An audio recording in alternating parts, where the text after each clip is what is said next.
Summary of Special Report: 93 Ukrainian drones strike at once. Moscow is now hell. The attack begins at night with an eerie hum, escalating into a swarm of 93 drones descending on Moscow, shattering the illusion of the city's invulnerability. Moscow's air defenses, long considered foolproof, are overwhelmed by the coordinated drone assault, exploiting radar blind spots and attacking from multiple directions. Explosions disrupt trains, flights, and power. Civilians witness fire trails, and panic ensues as the war hits the capital. The strike is both tactical and psychological. Drone costs are low, interceptors expensive, making prolonged defense unsustainable. Also, the breach forces defense to lean inward. Advanced systems like the S-400 and Pantsir S-1, optimized for larger threats, fail to counter small, agile drone swarms, highlighting a critical defense gap. Ukraine's strategy extends beyond Moscow to hit infrastructure and symbolic sites deep inside Russia, aiming for both operational disruption and psychological impact. The pairing of long-range drones and FPV, first-person view, swarms, supplemented by decoys and multi-vector timing, overwhelms detection and response systems. Good evening. We begin tonight with breaking developments from Russia's capital, where one of the largest drone strikes of the war has shaken both the city and the Kremlin's confidence. In the stillness of night, Moscow was rocked by an unprecedented attack. Residents reported strange sounds overhead, not the roar of jets or fireworks, but the unmistakable buzz of dozens of unmanned aerial vehicles. Within minutes, the sky lit up with flashes as explosions echoed across the capital. Authorities now confirm 93 drones were launched toward Moscow in a single coordinated assault. While many were intercepted, several slipped through, striking near infrastructure and cutting electricity in parts of the city. Flights were diverted, trains delayed, and ordinary life came to a sudden halt. This operation, according to military analysts, was no random strike. It was highly choreographed, exploiting radar blind spots and stretching Moscow's defenses to their limit. Russia's prized air defense systems, including the S-400 and Pantsir S-1, struggled against swarms of small, low-flying drones designed to evade traditional radar. For decades, the Kremlin has presented Moscow as an untouchable fortress. That illusion has now been shattered. Experts say the psychological impact may outweigh the physical damage.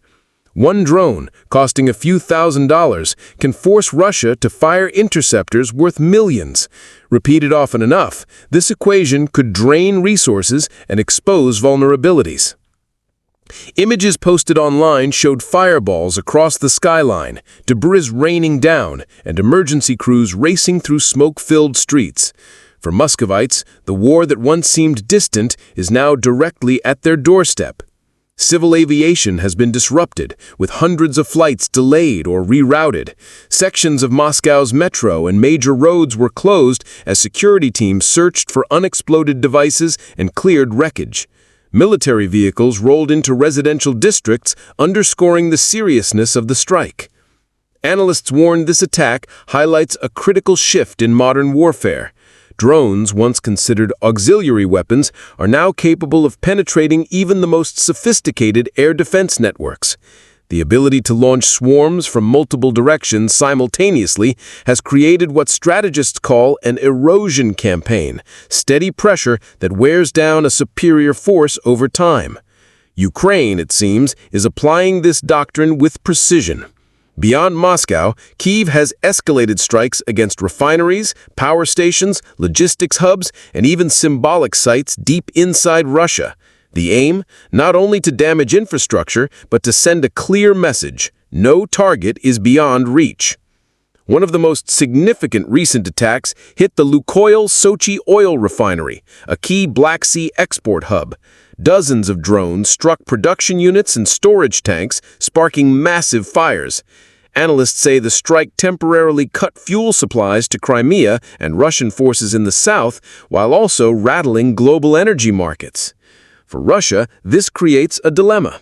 Protecting critical facilities requires pulling advanced air defense systems away from the front lines, thinning resources for offensive operations. For Ukraine, each successful strike delivers both a tactical victory and a psychological blow. The consequences are being felt across the Russian military. Units along the front are reporting fuel shortages, while some of Russia's most advanced tanks and aircraft have been lost in recent weeks. At Marinova Air Base, Ukrainian UAVs destroyed several Su-34 strike fighters, assets vital for Russia's deep strike capability. Perhaps most damaging is the erosion of public trust. Pro-Kremlin media have struggled to explain how cheap drones could breach Moscow's billion-dollar defenses. Former Russian officers now admit overconfidence left the capital exposed. Citizens, once assured of safety, now live with nightly sirens and the fear of more strikes. Western analysts believe Ukraine is deliberately timing attacks to coincide with Kremlin speeches or national events, amplifying their impact in both the battlefield and information space. Each explosion in Moscow is not just a physical strike, it is also a media event, reshaping perceptions inside Russia and abroad. This strategy is about more than destruction. It is about undermining confidence, creating uncertainty, and forcing Moscow to fight on multiple fronts: military, political, and psychological. Experts warn that if these tactics continue, they could tilt the long-term balance of the war. Tonight, Moscow is calmer, but the shock lingers. What began as the drone war on the front lines has now reached the heart of Russia itself. The question moving forward: how will the Kremlin adapt? And can its defenses keep pace with the rapid evolution of modern drone warfare? For Ukraine, the strikes represent agility and innovation, using low-cost weapons to challenge a much larger opponent. For Russia, they reveal uncomfortable truths about the limits of conventional power in an era defined by speed, coordination, and technology. As the conflict deepens, one fact is clear: the battlefield is no longer defined by geography. From the front lines of eastern Ukraine to the skies above Moscow, this war is reshaping global ideas of security, strategy, and the future of defense. We'll continue to monitor developments as they unfold. Stay with us for more updates on this story and the global repercussions that follow.